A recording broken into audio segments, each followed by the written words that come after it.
This video is about my therapy session that I had yesterday.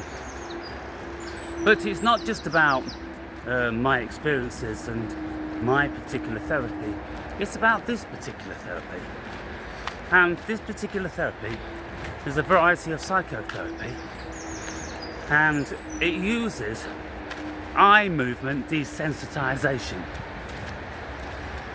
And what she does is, whenever she wants me to start speaking about anything, she'll get the pen and she'll move it from side to side about 20 times. And she asks me to follow it with my eyes. A little bit like, the old hypnosis sort of method. And then after about the 20th time, she'll ask me to take a deep breath and just go into free association about whatever it is that I'm thinking, what thoughts pop up. Now, I've looked for the efficacy of this desensitization on the internet, and it just says that that's what it's supposed to do. It's supposed to desensitize the thoughts so they don't have that massive traumatic effect upon you when you regress and start thinking about them again. But I haven't found that happens with me. They affect me just as much as they ever did. And I said to the therapist, I said, goodness me, I've been doing this, all my life, and still I'll go into some sort of a shock when I revisit these traumatic events. And one could say, well, it's because you've not got a resolve on them. Well, I don't know how many times you have to revisit them and go, I'm okay now, or I forgive mother, I forgive father, and everything's good, we're all good. But every time I settle into that space again, then I go back to that little boy. There's no avoiding it. I can't go back to a desensitized 4-year-old child. I just can't do it. I can't desensitize that 4-year-old child, which is still within me. Now we could say, well, surely you desensitize yourself as a 62-year-old man. But whatever methodology is supposed to apply to this rationale, I haven't found it. And I can't find no suitable answers about it on the internet as to why these eye movements desensitize the impact of what we're supposed to be thinking about. So anyway, by the by, I went to this session and I'm thinking, well, last session, we did all the regression back to the little boy, watching my mother, or imagining my mother lying on the stretcher dead with the police and the ambulance men, and me thinking, oh fuck, it's all over now. Or at least life's going to be very, very different now. So anyway, she wanted me to continue with that. And I'm like, I think I've done it all, really. And I would rather talk about my shooting event, which led to very complicated and phenomenological spiritual experiences. And she says, well, what part of those spiritual experiences do you consider negative? And I say, well, none of them, because they're beautiful. And she says, well, what benefit are we going to get by talking about them? And I said, well, it's because it's due to my spiritual awakening that I have been reclusive this past 16 years. I think very differently about the human race now, and I'm not inclined to go out in it and to engage in slave labour and all that different sorts of nonsense. And so I was just wondering if we could talk about that to see if I could kind of soften on that at all. Because yesterday, when I was out and about, having been to that therapy session, then I went across town to my voice therapy, and I was dealing with a complete fool and meeting fools and looking at fools. I'm like, oh my goodness. Even a few hours out there in the Matrix, I just find it insufferable. What am I going to do to be able to soften on this And when I listen to people and they're absolutely retarded, can I just have compassion? You know, he's like the way, like a drug. Can I just take a drug where I just don't think these idiots I'm coming upon are worthless scum? And I just think, what's the point in your existence? You'll never know anything about yourselves. You can't even speak the language that you've been accustomed to for the past 50 or 60 years. You make up words as you go along. You don't know the meaning of any word. Oh my God, I'm going into a rant already. I'm going into a rant already, people. With the absolute dumb fucks out there. And I'm just trying to address that to see if I can just soften on it. If I can just say, what the fuck? They're just a bunch of fucking turds. Just forget about them. Forget about them.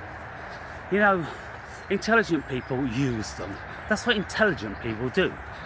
They just get them buying their wares. They get them employed, or they get them giving them their energy. That's what intelligent people do. It's all over the internet. Intelligent people like and subscribe, be a Patreon and all this, and just give the idiots what they seem to want, which is something really, really mediocre that they think they can understand. That's it, just give them that. And then they'll send you money. That's it. It's a done deal. The fool and his money are easily parted. Anyway, I'm just not into that shit. I would just rather treat people with respect. I really would. I would just rather treat people with respect. And if there's an occasion when I think people are being fucking idiots, I just would rather tell them. And I would rather them think about that instead of, you know, with this Dunning-Kruger fucking effect where everyone thinks they're a fucking genius. So, people, getting back to this therapy.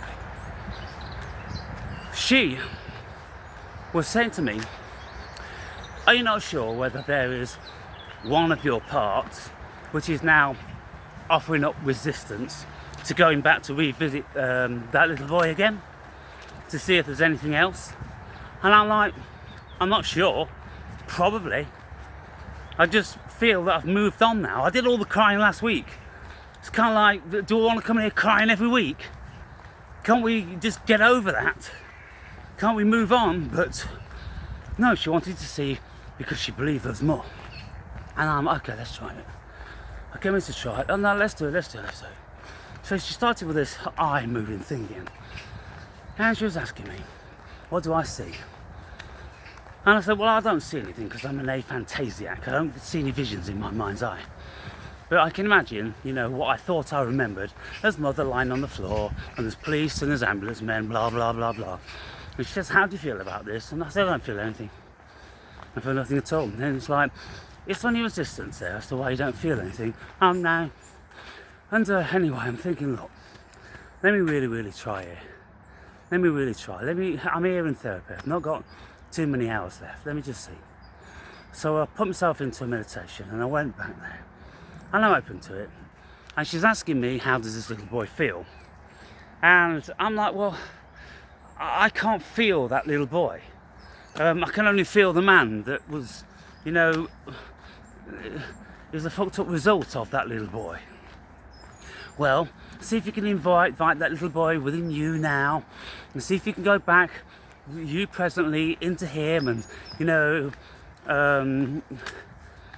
amalgamate, have a confluence, and become one, and tell him everything's all right, and all this sort of thing. Anyway, people, I won't labour what was said, because you can, if you're interested, you can listen to it. But the significant part is, as soon as I got into it like that, she's doing this eye movement, and all of a sudden I'm like this, and I've got a state of anxiety, the tears are there, I'm heavy breathing, I'm kind of like going into shock. And what happened is, I went back to one particular occasion when I'm about 3 or 4 years old, and me and my elder brother, we are locked in the bedroom, which had no toys, no carpet on the floor, absolutely nothing to do. We just slept in one single bed. He's about 6 and I'm about 4, or he's 5 and I'm 3. And the parents, it would appear, they went out and they got pissed, or they were shagging, or for a long time. We was awake a long time, to the point whereby we thought it was insane at that age. And the door handle was removed, so we couldn't get out. Can you imagine that?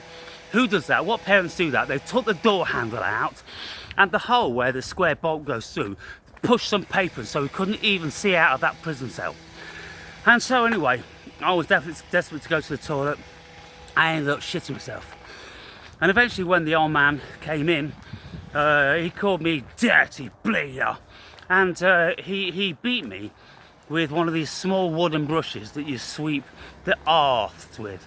You know, with old fireplaces, just a small sweeping brush, a wooden sweeping brush. And he was fucking beating me on my arse, you know, umpteen times, calling me a dirty bleeder. And I'm like, well, so I get tortured in a fucking prison cell all that time, where I can't even use the toilet, we can't eat and we can't drink and we can't even play toys. And then when I do something natural at 3 years old, then it's my fault and I get beaten the fuck out of it, and it fucking disturbs me for the rest of my life. Well, that was a big deal, people. And let me tell you, this is just one of a fucking billion things. My childhood was very traumatic. Our whole family was in a very traumatic environment all through the years. And it's not just about when my mother was alive. When my old man married our stepmother, it continued. It was very violent. It was a very violent and oppressive, manipulating and coercive family household. It was like a fucking army camp. And if you didn't do anything, you got corporal punishment. And in the early days, the stepmother would used to whip us with one of these vacuum cleaner flexes. You know, the wires? Only she wasn't just happy with the wire. She had 3 wires coming out the end, like a cat of nines. And she used to fucking ask us to tell us to take our pants down so we couldn't have any protection at all. And then she would beat us on our bare asses. One day the old man found out, what's all this bruising on your asses? And we said, well, it's Pam, you know, she's fucking, and he just fucking blew up. He went, you stupid fucking bitch, give me that wire. Give me that fucking wire, you stupid bitch. Whoever hit these kids again with that, I'll fucking beat you to a pulp. Anyway, after that, it was allowed by the old man that she could issue out corporal punishment with the wooden spoon. So we'd take our pants down, and then she'd beat us on the arse with a wooden spoon. But she'd do it with such venom that, you know, we would be fucking bruised for quite some time. Only the skin wouldn't be broken like it was with the flex. So anyway, I had this episode again, and she was going, oh, okay, you're doing very well, Alan, you're doing very well, Alan. Just you think about how you feel, and this, that, and the other, and tell that little boy it's okay, that little boy's okay, that little boy's safe. Oh my God, people. And like, I'd forgotten that episode, and I'd never had that level of emotion in relation to it. So this therapy most certainly is working, and it most certainly is regressing me to fucking traumatic places. And good God, I could be in therapy for a whole year and I'd never run out of stories. But if you're interested in this sort of stuff, people, then, you know, the video's up after this one. It's the 8th therapy session. And, you know, okay, so you can look at it and, oh, how's the awakened brave, what was his childhood like? But you can look at it in another way, like what would happen if you went to therapy? Is there any similar scenarios that you could have? What would you resolve? What would come up from your unconscious? That's what I'm asking you to do with all my videos. You think about the implications and ramifications of what I'm saying from your perspective. It's not just like the Aaron Berry, the awakened brave fucking movie here, people. You know, I'm trying to give you information to use for yourselves so you can evolve too. So eventually, you'll all be tied in like your fucking sock drawer. And then the world can fucking relax because it'll be perfect.